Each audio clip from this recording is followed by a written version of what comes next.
Proverbs chapter 20. Wine is a mocker, and strong drink is raging. Turn to the Lord, and he will save thee. Wine is a mocker, strong drink is raging, and whosoever is deceived thereby is not wise. The fear of a king is as the roaring of a lion. Whoso provoketh him to anger sinneth against his own soul. It is an honor for a man to cease from strife, but every fool will be meddling. The sluggard will not plow by the reason of the cold. Therefore shall he beg in harvest and have nothing. Stay away from alcohol. But the sluggard will not plow by. The lazy will always come up with excuses why he shouldn't be working. He will put it off because I know I can't do that right now. This is preventing me from doing it. And in the end, he doesn't get anything done, and he ends up begging. Verse 5. Counsel in the heart of man is like deep water, but a man of understanding will draw it out. Most men will proclaim everyone his own goodness, but a faithful man who can find? The just man walketh in his integrity, his children are blessed after him. A king that sitteth in the throne of judgment scattereth away all evil with his eyes. Who can say, I have made my heart clean, I am pure from my sin? Diverse weights and diverse measures, both of them are alike abomination to the Lord. Even a child is known by his doings, whether his work be pure and whether it be right. In other words, we still have to judge a child. We can't excuse bad behavior in children. Say, oh, well, they're just kids. We let them get away with it because they're just kids. No. Bad behavior still has to be corrected no matter what age it is at. Verse 12.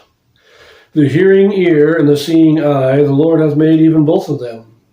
Love not sleep, lest thou come to poverty. Open thine eyes, and thou shalt be satisfied with bread. It is not, saith the buyer. But when he is gone his way, then he boasteth. So in other words, the buyer's, oh, this is worthless, you're cheating me. It's not worth that, you're cheating me. And then he goes to his friend and says, oh, look at this great thing that I just bought. Look at the deal I got on this. This is such a great thing. Verse 15. There is gold and a multitude of rubies, but the lips of knowledge are a precious jewel. Take his garment that is surety for a stranger, and take a pledge of him for a strange woman. Bread of deceit is sweet to a man, but afterwards his mouth shall be filled with gravel. Every purpose is established by counsel, and with good advice make war.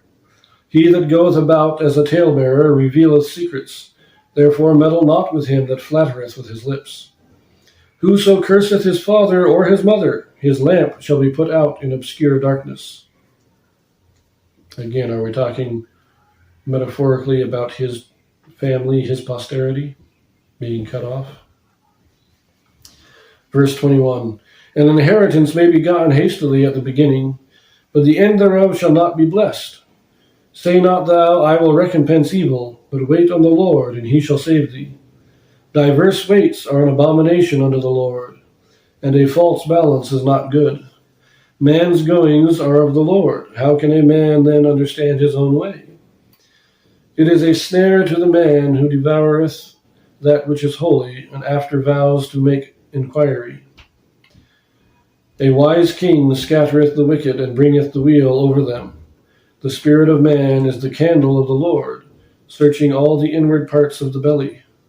Mercy and truth preserve the king, and his throne is upholden by mercy. The glory of young men is their strength, and the beauty of old men is the gray head. The blueness of a wound cleanseth away evil, so do stripes the inward parts of the belly. This chapter is a little bit more confusing than other ones have been. There's a lot of repetition. Diverse weights are an abomination. That's said twice in this chapter. And there's a lot of talking. This one has a lot to do with laziness. Do not love sleep. Sleep when you need to, but don't oversleep. Get your work done. Anyways, we'll leave that here, and we'll pick it up in the next chapter. See you then. I wanted to add this to each of these videos of Proverbs chapters 10 through 24. Because I'm making only brief comments on some of the Proverbs, because each verse is its own separate proverb in these chapters, I want to extend this invitation to anybody listening. If you would like to make a comment on any of the Proverbs, post a comment or just ask me a question of what I think of any of the Proverbs that I may have not made a comment about.